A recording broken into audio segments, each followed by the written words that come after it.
আজকে জ্যোতিষশাস্ত্রের একটি গুরুত্বপূর্ণ বিষয় নিয়ে আলোচনা করতে চলেছি।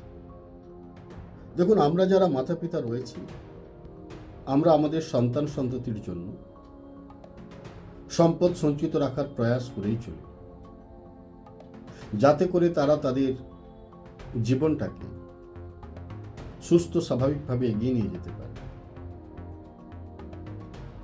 অর্থাৎ আমরা দীর্ঘ পরিশ্রমের দ্বারা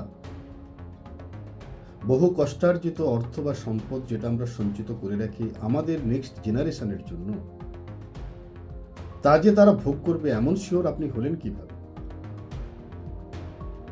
আপনার কষ্টার্জিত অর্থ বা সম্পদ যেটা আপনি সঞ্চিত রেখেছেন,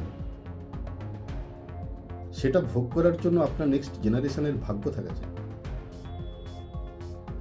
তাই আপনার কষ্টার্জিত পয়সা আপনি যেটা নিজের ভোগ বিলাস ব্যসনে ব্যয় না করে সঞ্চিত রাখছেন, তাকে আদৌ আপনার নেক্সট জেনারেশন ভোগ করতে পারবে?